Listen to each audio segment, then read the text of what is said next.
அஸ்ஸலாமு அலைக்கும் வரஹ்மத்துல்லாஹி வபரகாத்துஹு. ஒன்றிய அரசுடைய சர்வாதிகார போக்கு என்பது தொடர்ச்சியாக எல்லை மீறியதாக சென்று கொண்டிருக்கிறது.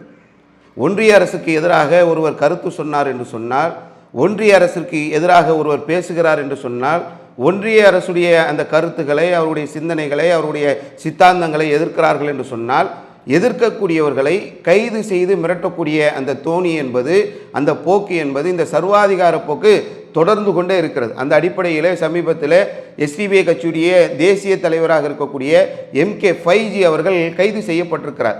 அமலாக்கத்துறையுடைய விசாரணைக்காக இவர் கைது செய்யப்பட்டதாக தற்போது தகவல்கள் வெளியாகி கொண்டிருக்கிறது. இது ஒரு கடுமையான ஒரு கண்டனத்திற்குரியது. அதாவது யார் ஒன்றிய அரசை எதிர்க்கிறார்களோ, அவங்களுடைய சித்தாந்தத்திற்கு எதிர் திசையில் இருக்கிறார்களோ, அவர்களை எல்லாம் குறிவைத்து கைது செய்யக்கூடிய ஒரு நிலை தொடர்ச்சியாக நடந்து கொண்டே இருக்கிறது. யாரெல்லாம் இங்கே பிஜேபியோடு சேர்ந்திருக்கிறாங்களோ, ஒன்றிய அரசுக்கு இணக்கமாக இருக்கிறார்களோ, அவர்களெல்லாம் பரிசுத்தவான்களாகவும், யாரெல்லாம் ஒன்றிய அரசுடைய கருத்துக்கு எதிராக, ஒன்றிய அரசுடைய சித்தாந்தத்திற்கு எதிராக பேசுகிறார்களோ, அவர்கள் எல்லாம் ஊழல்வாதிகளாக இன்று அமலாக்கத்துறையால், சிபிஐயால், இன்று இருக்கக்கூடிய இன்கம் டேக்ஸ் ரெய்டு மூலமாக இன்று பட்டவர்த்தனமாக வெளிப்படுத்தி கொண்டிருக்கக்கூடிய ஒரு சூழல் இன்று இந்தியாவிலே நிலவி கொண்டிருக்கிறது. உதாரணத்திற்கு சொல்ல வேண்டும் என்று சொன்னால், அஜித் பவார் எதிரணியில் இருந்தபோது, எதிர்கட்சியில் இருந்தபோது இந்தியாவுடைய பிரதமர் மோடி உட்பட அஜித் பவாரை கடுமையாக விமர்சித்தார்கள். அவரை ஒரு ஊழல்வாதியாக, ஊழல் செய்தவராக தேர்தல் பிரச்சாரம் முழுக்க பேசினாங்க. அதற்கு பிறகு அவர் பாஜகவோடு கூட்டணி சேர்ந்த பிறகு அஜித் பவார் தூய்மையானவராக, பரிசுத்தவானாக மாற்றப்படுகிறார். எந்த அளவுக்கு மாற்றப்பட்டார் என்று சொன்னால், கிட்டத்தட்ட அவருடைய அந்த பிரச்சனையின் நேரத்தில் அமலாக்கத்துறை ரெய்டு செய்து 1000 கோடி ரூபாய்க்கு மதிப்புள்ள அவருடைய சொத்துக்கள் எல்லாம் முடக்கப்பட்டு இருந்தது. ஒரு அஜித் பவார் பிஜேபியில் இணைகிறாரு. இணைந்த பிறகு 1000 கோடி ரூபாய் அந்த சொத்துக்கள் எல்லாம் மீண்டும் விடுவிக்கப்படக்கூடிய ஒரு சூழல் ஏற்படுகிறது. அது கடந்த காலங்களில் தேர்தல் பிரச்சாரத்தில் கூட எதிர்க்கட்சியினர் என்ன பண்ணாங்கன்னா, போகக்கூடிய இடங்களெல்லாம் வாஷிங் மிஷின் கொண்டு போனாங்க. அஜித் பவார் போன்று ஒரு பெரிய பட்டியல் இருக்கிறது. அவர்கள் வெளியே இருக்கும்போது ஊழல்வாதிகளாகவும், பாஜகவோடு இணைந்த பிறகு அவர்கள் பரிசுத்தவான்களாகவும் மாற்றப்படுகிறார்கள் என்று சொல்லி வாஷிங் மிஷினில் துணியை போட்டு துவைத்து எடுப்பது போன்று பரிசுத்தவான்களாக பாஜக வாஷிங் பண்ணுகிறார்கள் என்று சொல்லி ஒரு தேர்தல் பிரச்சாரத்தில் செய்யக்கூடிய அளவுக்கு ஊழலுக்கு துணை போகக்கூடியவர்கள் பாஜகவினர். ஊழலுக்கு பெயர் போனவர்களாக இருக்கக்கூடிய இந்த பாஜகவினர் இன்று அமலாக்கத்துறை மூலமாக மற்றவர்களை இன்று நெருக்கக்கூடிய ஒரு சூழலை பார்க்கிறோம். யாராவது இவர்களை எதிர்த்து பேசிவிட்டார்கள் என்று சொன்னால், எவ்வளவு பெரிய அரசியல் தலைவராக இருந்தாலும், ஒரு மாநில முதல்வராக இருந்தாலும், எதிர்க்கட்சி தலைவராக இருந்தாலும், உலக அளவில் அறியப்பட்ட தலைவராக இருந்தாலும், இப்படி கைது நடவடிக்கை மூலமாக மிரட்டக்கூடியது என்பது தொடர்ச்சியாக நடந்து கொண்டிருக்கிறது. நீங்க எடுத்து பார்த்தீர்கள் என்று சொன்னால், காங்கிரஸ்ல முக்கிய தலைவராக இருக்கக்கூடிய ராகுல் அவர்கள் கைது செய்யப்படுகிறார். காரணம் என்ன சொன்னாங்க? ஒரு குறிப்பிட்டவர்களுக்கு எதிரான ஒரு வன்முறை பேச்சை பேசிவிட்டார், அவர் ஒரு மோதலை ஏற்படுத்துற மாதிரி பேசிட்டாருன்னு சொல்லி கைது செஞ்சாங்க. அதற்காக அவருடைய பாராளுமன்ற அந்த பொறுப்பை பறித்தார்கள். அதற்கு பிறகு அவர் கைது நடவடிக்கைக்கு உள்ள போறாங்க, வழக்கு நடக்குது. ஒரு நீண்ட நெடிய சட்ட போராட்டத்திற்கு பிறகு அவர் அந்த குற்றத்திலிருந்து வெளியேற்றப்படுகிறார். இப்படி கைது செய்வதாக இருந்தால் யாரை கைது செய்யலாம்?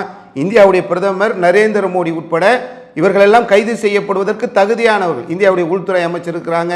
எல்லோருமே வெறுப்பு பேச்சு பேசக்கூடியவர். குறிப்பாக இஸ்லாமிய சமுதாயத்திற்கு எதிராக கடந்த தேர்தல் பிரச்சாரத்தின் போது கடுமையான வெறுப்பு பேச்சுகளை பேசினார்கள். பாஜகவில் உள்ள அனைத்து தலைவர்களும் வெறுப்பு பேச்சுகளை பாராளுமன்றத்திலேயே தீவிரவாதி என்று முஸ்லிம்களை குறிப்பிட்டு சொல்லக்கூடிய அளவிற்கு பாராளுமன்றத்திலேயே பேசிய ஒரு நிலைப்பாடுகளை கொண்டவர்கள் இந்த பாஜகவினர். ஆனால் இவங்க அடுத்தவர்களை மட்டும் கைது செய்யக்கூடிய நிலை என்பது தொடர்ந்து கொண்டே இருக்கிறது. அமலாக்கத்துறை ரெய்டு போறாங்க. எங்கெல்லாம் போகணும் ரெய்டுடைய பட்டியல் நிறைய இருக்கிறது. எங்கெல்லாம் ஊழல் நடந்தது, ஊழல்வாதிகளாக யார் இருக்கிறார்கள், கடந்த காலங்களில் பாஜகவோடு சேருவதற்கு முன்னால் ஊழல் செய்தவர்களுடைய பட்டியல் இருக்கிறது. சமீபத்தில் தேர்தல் பத்திர மோசடின்னு ஒரு மோசடி ஒன்று நடக்குது. அதுல ஒவ்வொரு அரசியல் கட்சிகளும் தேர்தல் பத்திரத்தின் அடிப்படையில் வாங்கிய தொகைகளுடைய பட்டியல் வெளியிடப்பட்டிருக்கிறது. அதுல இமாலய ஊழல் என்று சொல்ல வேண்டும் என்று சொன்னால் பாஜக செய்ததை தான் சொல்ல முடியும். கிட்டத்தட்ட 6565 கோடி ரூபாய் தேர்தல் பத்திர அடிப்படையில் வாங்கியிருக்கிறாங்க பல வர்த்தக நிறுவனங்களிடமிருந்து. இப்படி வாங்கப்பட்ட அந்த தொகை என்பது நியாயமா வந்ததா? அதற்கு பிறகு நடந்த அந்த வழக்குகளை எல்லாம் நீங்கள் எடுத்து பார்த்தீர்கள் என்று சொன்னால், எல்லாம் முடிந்ததுக்கு பிறகு கர்நாடகாவில் உள்ள பெங்களூரை சேர்ந்த ஆதர்ஷ் ஐயர் ஒரு வழக்கு தொடர்ந்திருக்கிறார். என்ன வழக்கு?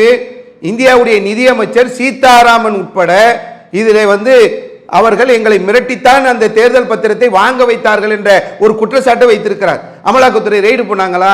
அமலாக்கத்துறை அங்கே ரைடு போகணுமோ அங்கெல்லாம் போகிறதில்லை. அப்பாவிகள், ஏமாந்தவர்கள், எதிர்க்கக்கூடியவர்கள் குரல் வலையை நெரிப்பதற்காகத்தான் இந்த ரெய்டுகள் எல்லாம் பயன்படுகிறது என்பதை நம்ம கடந்த காலங்களில் பார்க்குறோம். இது கடுமையான கண்டனத்திற்குரியது. உதாரணத்துக்கு சொல்ல வேண்டும் என்று சொன்னால், இதற்கு முன்னால் டெல்லியுடைய முதல்வராக இருந்த கெஜ்ரிவால் கைது செய்யப்படுகிறார். அமலாக்கத்துறையினால் கைது செய்யப்பட்டார். உச்சநீதிமன்றத்தில் போய் அவங்க முறையீடு செய்கிறார்கள். உச்சநீதிமன்றம் ஒருவரை சந்தேகத்தின் அடிப்படையில் இப்படி கைது செய்யக்கூடாது என்று தீர்ப்பு வழங்கிய பிறகு அந்த வழக்கில் இருந்து அவர் விடுதலை ஆகிறார்.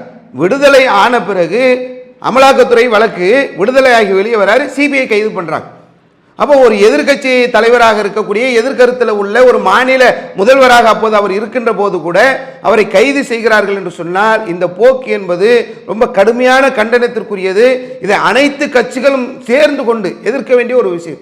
ஏன்னா இப்போ இது அங்கே நடக்குது, இங்கே நடக்குது, அங்கே ஒன்று இங்கே ஒன்று என்று சொல்லி இப்படியே நாம் விட்டோம் என்று சொன்னால், இப்படி அதிகாரத்தில் அமர்ந்து கொண்டு தன்னுடைய சர்வாதிகார போக்கை பயன்படுத்தி அனைவரையும் கைது செய்வார்கள். ஜனநாயகம் இல்லாமல் போயிடும், கருத்து சுதந்திரம் இல்லாமல் போயிடும். நான் எதை செய்தாலும் யாரும் கேட்கக்கூடாது என்ற அந்த சர்வாதிகார போக்கு உயர்ந்து விட்டது என்று சொன்னால் அது இந்த தேசத்திற்கு நல்லதல்ல. அனைவரும் சேர்ந்து எதிர்க்க வேண்டிய ஒரு முக்கியமான தருணம் இது என்பதை தமிழ்நாடு தௌஹீத் ஜமாத் சார்பாக இதை சுட்டிக்காட்ட நாங்கள் கடமைப்பட்டு இருக்கிறோம் என்று சொல்லி முடித்துக் கொள்கின்றேன். அஸ்ஸலாமு அலைக்கும் வரஹ்மத்துல்லாஹி வபரகாத்துஹு.